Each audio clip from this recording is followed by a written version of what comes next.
माकुराको जालोमा भैँसी पर्दैन, मलाई गोली हान्न सक्छन्, केपी ओलीको भनाई बाल सुधार गृह मृत्युस्थल बन्न थाल्यो। सांसद जाँगी। काठमाडौँ उपत्यका बागमती प्रदेशमा सार्वजनिक सवारी साधनको भाडा बढ्यो। प्रधानमन्त्री र सांसद बीच भदौ 12 गते प्रश्नोत्तर। प्रश्न प्रतिनिधि सभाका सचिवलाई 8 गतेसम्म बुझाउनु पर्ने। रोयल इनफिल्डको एक्सचेन्ज मेला भदौ 10 गतेदेखि सुरु। दिवंगत अभिनेता शाहरुखको अन्तिम म्युजिक भिडियो माया सार्वजनिक। कोरोना र महँगीले एसियामा बढायो गरिबी, थपिए 6 करोड 80 लाख अति गरिब। राप्रपा नेपालको अबको मुख्य एजेन्डा राष्ट्र संस्था पुनर्स्थापना। मीनबहादुर गुरुङको बयान, मैले व्यक्तिको जग्गा किनेको हुँ, सरकारी होइन। पूर्व उपप्रधानमन्त्री विजय कुमार गक्षुदार फरार सूचीमा। ललिता निवास प्रकरणमा 286 प्रतिवादी को त। सुनको भारी सुटुक्क नपसोस्, गुणकारी शासन बनोस्, भीम रावलको भनाई। लम्पी स्किन महामारी नियन्त्रणका लागि 47 करोड रुपियाँ रकम विनियोजन। गौरा पर्वलाई राष्ट्रिय पर्व र बिदा दिने घोषणा। प्रधानमन्त्री दाहालको सामाजिक सञ्जालबाट हुने हिंसा सहन बढी शक्ति चाहिन्छ। करिश्मा मानन्दरको भनाई, आफूले बुझाएको पीडितको जन्मदर्ताबारे सन्दीप लामिछानेले भने कहाँबाट ल्याइयो थाहा छैन। र नेपाल अन्तर्राष्ट्रिय तस्कर र भ्रष्टाचारको केन्द्र बन्दै गयो। शेखर कोइरालाको भनाई लगायतका आज दिनभरका केही महत्त्वपूर्ण ब्रेकिङ न्युजको साथमा म सन्तोष उपस्थित भएको छु। दर्शकवृन्द नमस्कार अनि हार्दिक स्वागत छ। तपाईहरू यति बेला इन्फो खबर मिडियाको न्युज अपडेट हेरिरहनु भएको छ। आज पनि केही ब्रेकिङ न्युज, दिनभरका काम लाग्ने हेर्नै पर्ने खबर अपडेटको साथमा उपस्थित भइसकेका छौँ। पुरा समाचार महत्त्वपूर्ण भएकाले अन्तिमसम्म हेरी हाम्रो हौसला सुरु भिडियोमा एक लाइक गर्दै सक्दो सेयर गर्न नबिर्सिनुहोला। साथै यति बेला कुन ठाउँबाट भिडियो सामग्री हेर्दै हुनुहुन्छ तलको कमेन्ट बक्समा जानकारी गराउन नबिर्सिनुहोला। पहिलो पटक हेर्दै हुनुहुन्छ भने फर्स्ट टाइम लेखेर कमेन्टमा जानकारी गराउनुहोला र रेगुलर हेर्नुहुन्छ भने रेगुलर लेखी जानकारी गराउनुहोला। सदैव ताजा र सत्य समाचार हेर्नको लागि हाम्रो युट्युब च्यानललाई सब्स्क्राइब गरी सँगै आउने बेल आइकनलाई प्रेस गर्न पनि नबिर्सिनुहोला। अब खबर विस्तारमा। समाचारको सुरुमा अध्यक्ष केपी ओलीको प्रसङ्ग। नेकपा एमालेका अध्यक्ष केपी शर्मा ओलीले आफूलाई फसाउन विरोधीहरूले माकुराको जालो बुनिरहेको बताएका छन्। बिहिबार एमाले निकट भूपू सैनिक प्रहरी संगठनको कार्यक्रममा बोल्दै अध्यक्ष ओलीले माकुराको जालोमा भैँसी नपर्ने बताएका हुन्। म प्रधानमन्त्री, परराष्ट्र मन्त्री, गृहमन्त्री हुँदा कतै नचिप्लियोस् भनेर कानुन पल्चाइ फैसला गरेर निर्णय गरेको छु। त्यसकारण यिनीहरूका इच्छाले केही हुँदैन। उनले भने माकुराको जालोमा भैँसी पर्दैन, यिनीहरूले बुझ्नुपर्छ, यिनीहरू माकुराको जालो बनाएर हिँड्छन् केपी ओलीलाई पार्न। केपी ओलीको न खुट्टाले थाहा पाउँछ, न सिङले थाहा पाउँछ, न त जिउले नै थाहा पाउँछ। उनले आफूलाई कसैले गोली हान्न सक्ने बताए। यसमा आपत्ति नभएको उनको भनाइ छ। मलाई डरट पहिले पञ्चायतकालमा हुँदै नभएका कुरामा 10 वर्ष कैद गर्यो। 10 वर्ष पुरा भएपछि 4 वर्ष यसै थुन्यो। म 24 वर्ष जेल बसेँ। उनले भने यस्तै गर्ने हो भने बेग्लै कुरा, झुटैमा जाने हो भने बेग्लै कुरा, तर कानुनले केपी ओलीलाई हदगडी लगाउने कुनै ठाउँ छैन। केपी ओलीले राख्दैन किनकि केपी ओलीले ढुक्कले बोल्छ। यसकारण कि मलाई थाहा छ विरोधीहरू छन्, तिनले पाएसम्म न्यायका विरुद्ध, सत्यका विरुद्ध, जो सत्यसँग द्रोह गर्ने मानिस हुन्छ तिनले सत्यका विरुद्ध काम गर्दछन्। यस्ता तत्त्व छन्, तिनीहरू आइलाग्न सक्छन्। म कानुनी रूपमा पनि सतर्क छु तिनीहरूसँग। एक शब्द कतै नचिप्लियोस् भनेर उनले भनेका छन्। दर्शकवृन्द, केपी शर्मा ओलीको यो अभिव्यक्ति तपाईँलाई कस्तो लाग्यो कृपया कमेन्ट गर्न नछुटाउनुहोला।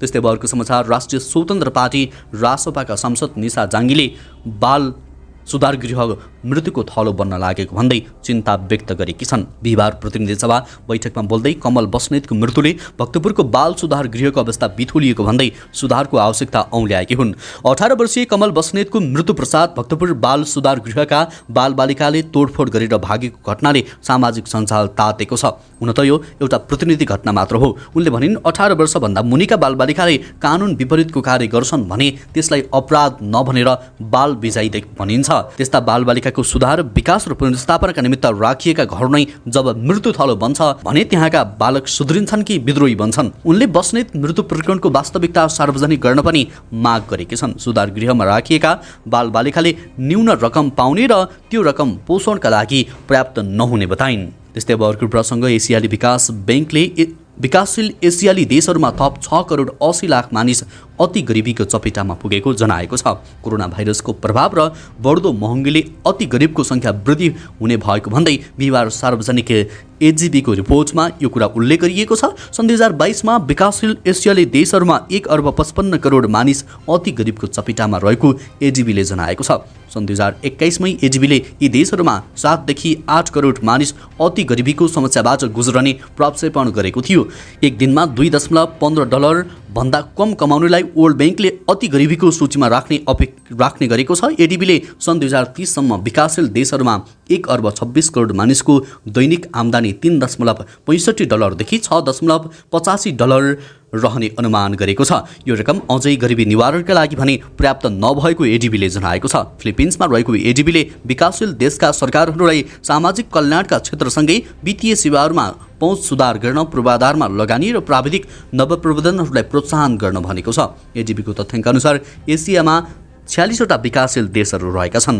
त्यस्तै अब अर्को प्रसङ्ग, बागमती प्रदेशभित्र सवारी भाडा बढेको छ। इन्धनमा मूल्य वृद्धि भएसँगै बागमती प्रदेशले सवारी भाडा समायोजन गरेको हो। भदौ 4 गते बसेको बागमती प्रदेशको श्रम रोजगार तथा यातायात मन्त्रालयको मन्त्रीस्तरीय निर्णयले भाडा समायोजन गरेको छ। काठमाडौँ उपत्यकाभित्र सार्वजनिक सवारीमा 5 किलोमिटरसम्म 18 रुपियाँ भाडा कायम गरिएकोमा 1 रुपियाँ बढाएर 19 रुपियाँ पुर्याइएको छ। उपत्यकामा 10 किलोमिटरसम्म 26, 15 किलोमिटरसम्म 31, 20 किलोमिटर 35 र 20 किलोमिटर भन्दा माथिको दूरीमा 40 रुपियाँ भाडा कायम गरिएको छ। ट्याक्सी भाडा पनि बढेको छ।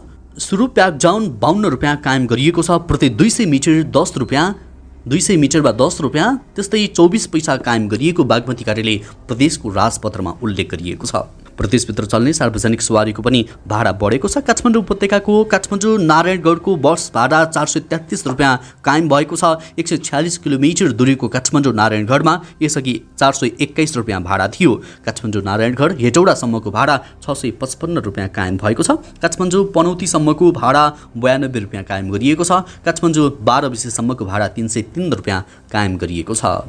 त्यस्तै वर्ग समाचार, अभिनेत्री करिश्मा मानन्दहरूले दैनिक जीवन काम भन्दा पनि सामाजिक सञ्जालको प्रहारलाई सम्हाल्नुपर्ने अवस्था रहेको बताएकी छन्। बिहिबार मिडिया एडभोकेसी ग्रुपले ललितपुरमा आयोजना गरेको कार्यक्रममा सामाजिक सञ्जालबाट आफूले भोगेको अनुभव सुनाउँदै यस्तो बताएकी हुन्। उनले सामाजिक सञ्जाललाई दुरुपयोग गरेर आफू विरुद्ध प्रहार हुने सहजीकरण गर्ने दैनिक काममा भन्दा पनि इनर्जी खर्च गर्नु परिरहेको बताएकी हुन्। अभिनेत्री मानन्दहरूले सामाजिक सञ्जालको प्रयोगमा संवेदनशीलता अपनाउँदा पनि उनले आफूमाथि प्रहार गर्ने बताएकी छन्। उनले आफूभन्दा पनि अरूको कारणले आफूलाई धेरै पटक मिडियाहरूले नराम्रो बनाइदिने काम गरेको बताएकी छन्। उनले सामाजिक सञ्जालमा वाक स्वतन्त्रता प्रयोग गर्न सबैले पाउने तर अरूको बारेमा स्टोरी बनाएर जीवनी भन्न नपाउने बताएकी छन्। उनले भनेकी छन्, एकजना पुरुष चरित्र र कामको बारेमा मात्रै आलोचित हुने गरे पनि महिला धेरै विषयमा पीडित रहेको बताएकी हुन्। त्यस्तै त भाजपा निका सञ्चालक मिनबहादुर गुरुङले ललिता निवास प्रकरणमा आफूले व्यक्तिको जग्गा किनेको बताएका छन्। सरकारी निवास खरिद नगरेकाले आफूमाथि गलत आरोप लगाएको उनले बयानका क्रममा भनेका छन्। ललिता निवास प्रकरणमा प्रहरी हिरासतमा रहेका उनले बयानका क्रममा भने जग्गाहरू व्यक्तिको नाममा कायम भएपश्चात खरिद गरिएको बताएका छन्। सो जग्गा के कति रकममा को कसबाट खरिद गरिएको हो हाल मैले बिर्सिएँ। मैले व्यक्तिको जग्गा खरिद गरेको हुँ, सरकारी जग्गा खरिद गरेको होइन। ललिता निवास क्याम्पभित्रको मेरो परिवार तथा मेरो आफन्तको नाममा दर्ता कायम भएको जग्गाहरू खरिद गर्दा स्थलगत रूपमा स्वाद सिमाना छुट्याइएको थियो। गुरुङले 2060-61 सालतिर ललिता निवास क्याम्पभित्रको जग्गा खरिद गर्ने समयमा रामकुमार सुवेदी र शोभाकान्त ढकालसँग भेट भएको बताएका छन्। त्यसपछि ललिता निवास क्याम्पभित्रको जग्गा 3 जनाको संयुक्त नाममा समेत खरिद हुने गरेको उनले प्रहरीलाई बयानका क्रममा भनेका छन्। 3 जना मिलेर भाटभटेनी डेभलपर्स प्रणाली खोली जग्गा विकासको काम गरेको उनले बताएका छन्। त्यस्तै त अर्को प्रसङ्ग, राष्ट्रिय प्रजातन्त्र पार्टी नेपालका अध्यक्ष कमल थापाले अबको मुख्य एजेन्डा राज संस्थाको पुनर्स्थापना भएको बताएका हुन्। बिहिबार काठमाडौँमा सुरु भएको पार्टीको केन्द्रीय कार्यसमितिको बैठकलाई सम्बोधन गर्दै उनले यस्तो बताएका हुन्। उनले राज संस्था पुनर्स्थापनाको एजेन्डा पार्टीले महत्त्वपूर्ण एजेन्डाका रूपमा अघि बढाउने बताएका हुन्। थापाले विगतमा पार्टीको एजेन्डा राज संस्था नरहेको भए पनि देशको वर्तमान अवस्था र पार्टीका सहयोगी शुभचिन्तक र आम कार्यकर्ताको भावनालाई समेट्दै राज संस्था सहितको प्रजातन्त्र र राप्रपा नेपालको मुख्य एजेन्डा हुने उल्लेख गरेका छन्। उनले सङ्घीय गणतन्त्रको नाउँमा हाल कायम रहेको भ्रष्ट व्यवस्था अन्त्य भएपछि कायम गरिने राज संस्थाको मूलभूत व्यवस्था जनतामा निहित सार्वभौम सत्ता, राज संस्था सहितको प्रजातन्त्र, सनातन हिन्दू राज्य, जनताद्वारा प्रत्यक्ष निर्वाचित कार्यकारी अधिकृत युक्त प्रधानमन्त्री, सुदृढ स्थानीय स्वायत्त शासन प्रणाली, समावेशी र समानुपातिक मान्यता, उदार आर्थिक व्यवस्था र सुशासन हुने पनि बताएका छन्। त्यस्तै भर्खर प्रसङ्ग नेकपा एमालेका नेता डाक्टर भीम रावलले नेपालको संस्कृति भनेको देशको लागि मुटु कलेजो भएको बताएका छन्। बिहिबार काठमाडौँमा गौरा पर्वको अवसरमा आयोजित कार्यक्रमलाई सम्बोधन गर्दै नेता रावलले यस्तो बताएका हुन्। उनले सुनको भारी सुटुक्क नपसोस्, सुनकारी शासन बनोस्। उनले सुनको भारी सुटुक्क नपसोस्, गुणकारी शासन बनोस्, जग्गा खाने शरणार्थी कान्छाहरूले देशकै फजिती नहोस् लगायतका कवितांशहरूबाट सरकारको व्यङ्ग्य गरेका थिए। उनले भनेका छन्, सुनको भारी सुटुक्क नपसोस्, गुणकारी शासन बनोस्, जग्गा खाने शरणार्थी कान्छाहरूले देशकै फजिती नहोस्, आफ्नै भाका लय र लहरले सङ्गीत मिठो बनोस्। कति समृद्ध सुसंस्कृत देश छ नेपाल, संसार सधैँ भनोस्। भारी भ्रष्ट मती गति र खतीका मिल्काइदेऊन् सबै। हे गौरा, यो पवित्र भूमिमा नहोस् अनिष्ट कवै।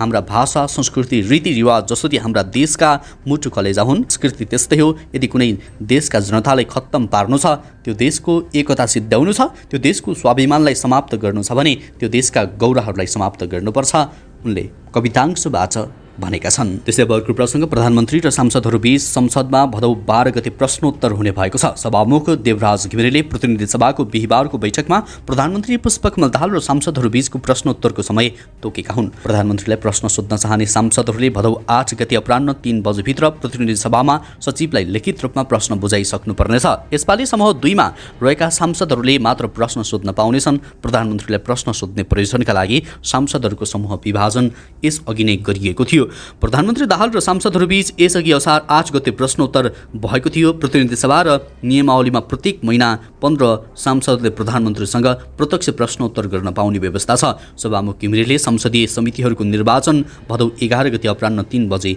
घोषणा गर्दै प्रतिनिधि सभाको बैठक भदौ 12 गते बस्ने गरी स्थगित गरेका छन्। त्यस्तै भर्खर प्रसङ्ग प्रधानमन्त्री पुष्पकमल दाहालले गौरा पर्वलाई राष्ट्रिय पर्वको रूपमा घोषणा गर्न प्रतिबद्धता जनाउनु भएको छ। बिहिबार गौरा पर्वको अवसरमा काठमाडौँमा आयोजित एक कार्यक्रममा बोल्दै प्रधानमन्त्री दाहालले यस्तो घोषणा गर्नुभएको हो। उहाँले गौरा पर्वलाई राष्ट्रिय पर्व घोषणा गर्ने विषयमा सरकार सकारात्मक रहेको भन्दै चाँडै मन्त्री परिषदमा लैजाने पनि बताउनुभयो।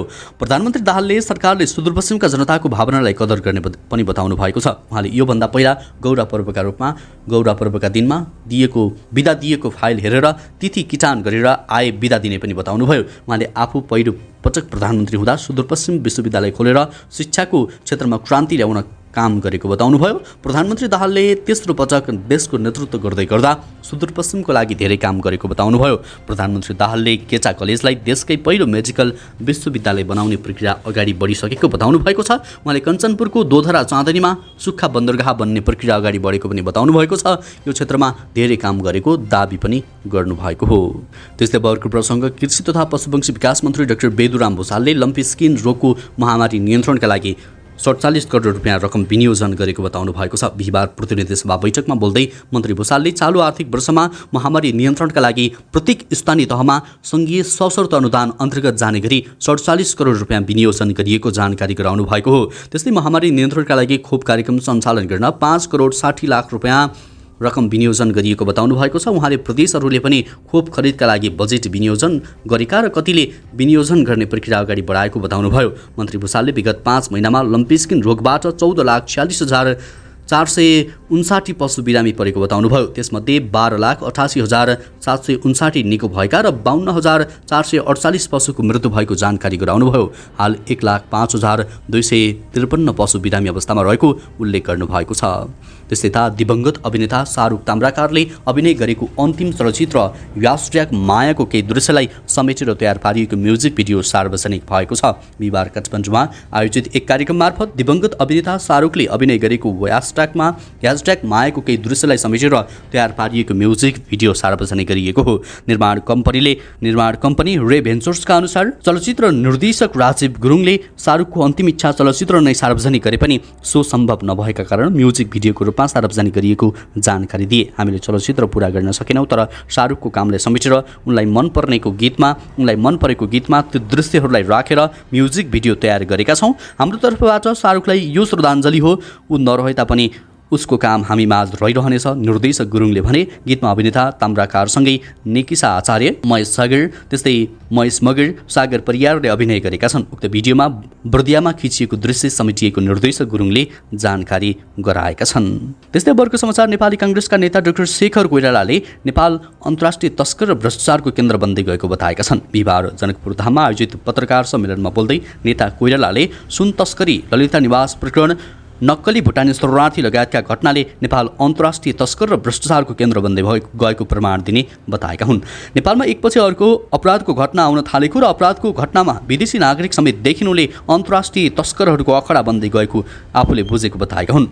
अहिले देखिएका घटनाहरूले विश्व स्तरमा नेपालको साख गिर्दै गएको बताएका हुन्। अपराध र भ्रष्टाचार रोक्न नेपाली काङ्ग्रेसले राजनैतिक रूपमा अग्रसरता लिएर अघि बढ्नुपर्ने बताएका हुन्। नेता कोइरालाले राजनैतिक रूपमा अग्रसरता लिएर अघि बढ्ने काम काङ्ग्रेस बाहेक अरूले गर्न नसक्ने बताएका हुन्। त्यस्तै अर्को प्रसङ्ग, नाबालिग बलात्कारका अभियुक्त क्रिकेटर सन्दीप लामिछानेले पीडितको जन्मस्थितिबारे फ्यानले दिएको कागजात अदालतमा पेश गरेको जवाफ दिएका छन्।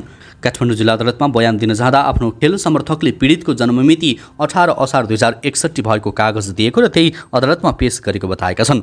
यो जन्ममिति अनुसार पीडित 18 वर्ष पुगिसकेको दावी गर्दै आएका थिए। साउन 32 गते न्यायाधीश राजु कुमार खतिवडाको इजलासले सन्दीपले पेश गरेको जन्मदर्ता सम्बन्धी कागजात शनाखत गर्न र आमाको जन्मदर्ता प्रमाणीकरण गर्न आदेश दिएको थियो। अदालतले आइतबार उक्त कागजबारे सन्दीपसँग सोधपुछ गरेको थियो। सोही क्रममा सन्दीपले आफूलाई खेल समर्थकले पीडितको जन्मदर्ता दिएको र यो कहाँबाट ल्याएको थाहा नभएको बताएका छन्। सम्मानित अदालतमा बयानको क्रममा मलाई प्राप्त हुन आएको पीडित भनिएकी महिलाको जन्मदर्ता किताबको सम्बन्धित पृष्ठको प्रतिलिपि प्रमाणस्वरूप पेश गरेको थिएँ। उनले भनेका छन्, मैले सम्मानित अदालतमा बयान दिने दिन धेरैजना शुभचिन्तकहरू मलाई भेट्न आउनुभएको थियो। सोही क्रममा मेरा एकजना खेल समर्थकले मलाई उक्त जन्मदर्ता किताबको सम्बन्धित पृष्ठको प्रतिलिपि दिनुभएको थियो। उक्त प्रमाण हेर्दा मैले प्रस्तुत मुद्दामा पीडित भनिएकी महिलासँग सम्बन्धित देखिएकाले सम्मानित अदालतलाई न्याय निरूपणको प्रक्रियामा सहयोग नै हुन पुग्छ भन्ने ठानी तत्कालीन अवस्थामा बयानको क्रममा पेश गरेको हुँ। सो कागज मलाई कसले दियो उहाँको नाम मलाई थाहा छैन। उहाँले सो कागज कहाँ र कुन निकायबाट ल्याउनु भएको हो त्यो पनि मलाई थाहा छैन। सन्दीप लामिछानेले पीडितको जन्ममितिको विवाद झिकेपछि सर्वोच्च अदालतले समेत यस विषयमा यकिन गर्न आदेश दिएको थियो। त्यस्तै यता नेपालमा 1 महिनाको अवधिमा 2 करोड 14 लाखभन्दा बढीको चुइगम आयात भएको छ। भन्सार विभागले सार्वजनिक गरेको तथ्याङ्क अनुसार चालु आर्थिक वर्ष 2080-81 को पहिलो महिनामै 2 करोड 14 लाख 18 हजार रुपियाँको चुइगम भित्रिएको हो। गत आर्थिक वर्ष 2079-80 मा 51 करोड 17 लाख 67 हजार रुपियाँको चुइगम भित्रिएको थियो, जस बापत नेपालबाट 1 वर्षमा चुइगम खरिद बापत 51 करोड बढी रुपियाँ बाहिर गएको थियो। नेपालमा सबैभन्दा बढी भारतबाट 2 करोड 7 लाख 88 हजार रुपियाँ बराबरको चुइगम आयात भएको छ। त्यस्तै युकेबाट 48 हजार, अमेरिकाबाट 1 हजार, अन्य विभिन्न देशहरूबाट 7 लाख 25 हजार रुपियाँ बराबरको चुइगम भित्रिएको छ। गत आर्थिक वर्ष 2079-80 मा 14 खर्ब 54 अर्ब 59 करोड रुपियाँ भन्दा धेरै नेपालको वैदेशिक घाटा भएको थियो, व्यापार घाटा भएको थियो। न त छाक चढ्ने न त पेट भरिने अनावश्यक वस्तुमा समेत ठुलो मात्रामा पैसा नेपालबाट विदेश जाने गरेको छ। चुइगम जस्ता वस्तुको आयात गरेर ठुलो मेहनत गरेर जम्मा पारेको विदेशी मुद्रा खर्च गर्नु परेको छ। त्यस्तै अर्को प्रसङ्ग, सिंहदरबारमा केन्द्रीय प्रशासनिक केन्द्र हो जहाँ मुलुक सञ्चालन हुन्छ।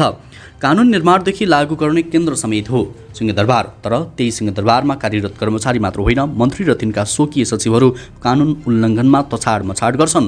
उनीहरू नियम उल्लङ्घन कसले बढ्ता गर्ने भन्नेमा प्रतिस्पर्धा गर्छन्। मन्त्रालय गेटमा पार्किङ गरिएका सवारी साधनको अवस्था हेर्दा यो पनि कुरा पुष्टि हुन्छ।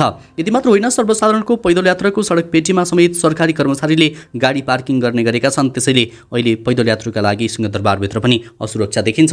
कानुन कार्यान्वयनको थलो सिंहदरबारमा उल्लङ्घन भइरहेकाले सवारी साधन पार्किङको दृश्य शिलापत्रका फोटो पत्रकार सुशील श्रेष्ठले कैद गरेका छन्।